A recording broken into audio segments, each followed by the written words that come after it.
नमस्ते, मेरा नाम अनिल शारदा है और आप नवभारत समाचार देख रहे हैं। आज के इस वीडियो में बात एक ऐसे महान आत्मा की होगी जिन्हें महात्मा गांधी ने अपना बड़ा भाई कहा और भारत निर्माता की संज्ञा दी।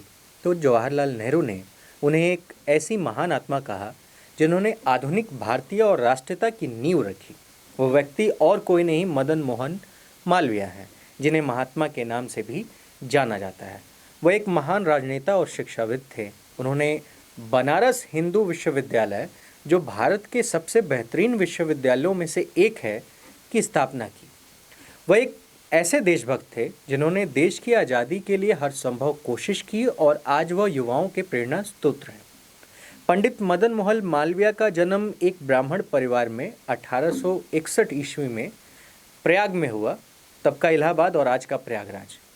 उनके 7 भाई बहन थे। 1884 में स्नातक की परीक्षा पास करने के बाद पंडित मदन मोहन मालवीय कानून के छात्र बने और 1886 ईस्वी में कानून की परीक्षा पास करने के बाद कांग्रेस के संपर्क में आए। उन्हें महामाना की उपाधि दी गई थी।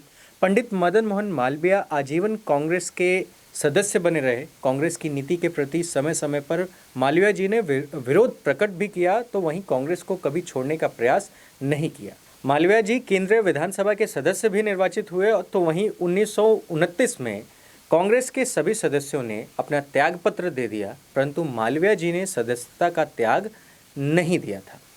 इसका कारण क्या था? तो इसका कारण यह था कि वे कांग्रेस के टिकट पर चुनाव नहीं लड़े थे, परंतु 1930 में जब देश की राजनीतिक परिस्थिति बदल गई तो मालवीय जी ने विधानसभा की सदस्यता छोड़ दी।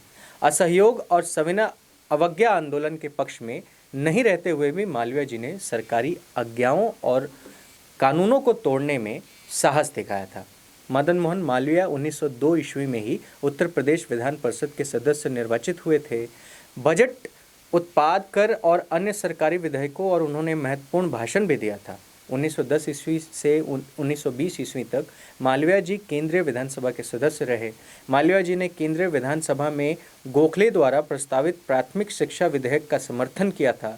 उन्होंने 1919 ईस्वी में रॉलेट एक्ट का विरोध किया। 1924 ईस्वी में स्वतंत्र कांग्रेसी के रूप में उनका निर्वाचन केंद्रीय विधानसभा में हुआ और वे विधानसभा के प्रधान भी बने। 1931 ईस्वी में द्वितीय गोलमेज सम्मेलन में भाग लेने के लिए वे लंदन गए थे। गोलमेज सम्मेलन की असफलता के बाद 1932 ईस्वी में ही इलाहाबाद में राष्ट्रीय एकता सम्मेलन हुआ। इस सम्मेलन की अध्यक्षता पंडित मदन मोहन मालवीय ने की थी। 1934 ईस्वी में MS अणे के साथ मिलकर मालवीय जी ने मैकडोनल्ड के सांप्रदायिक पंचाट का विरोध किया था। मदन मोहन मालवीय भारत के आर्थिक विकास के दिलचस्पी रखते थे। उनके प्रयास से 1905 ईस्वी में भारतीय औद्योगिक सम्मेलन का आयोजन बनारस में किया गया था। 1907 ईस्वी में उत्तर प्रदेश औद्योगिक सम्मेलन का आयोजन इलाहाबाद में मालवीय जी के प्रयत्न से ही हुआ था। मालवीय जी की अटूट आस्था हिंदू धर्म में थी। गीता के कर्म सिद्धांत में उनकी आस्था थी।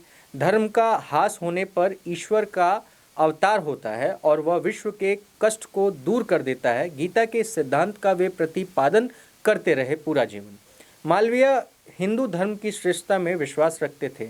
उन्होंने सनातन धर्म महासभा की स्थापना की थी, परंतु मालवीय कट्टर सांप्रदायिकता के विरोध में थे।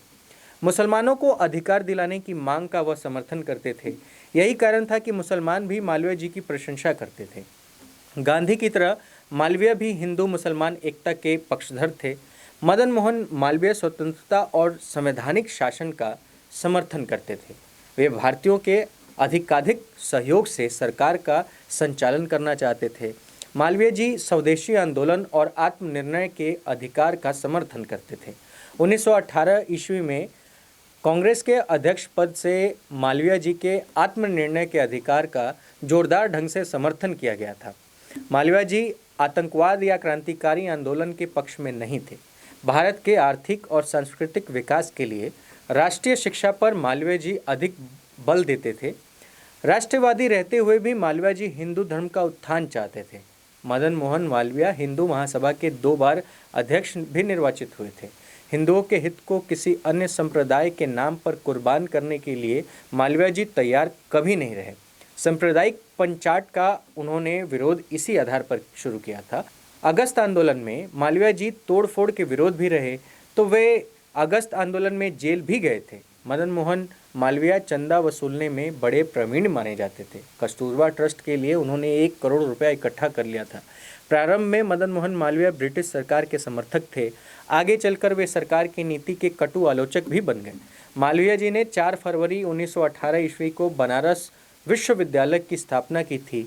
हिंदू विश्वविद्यालय में सनातन धर्म को प्रधानता दी जाती थी। वे गोरक्षा के काम में भी दिलचस्पी रखते थे।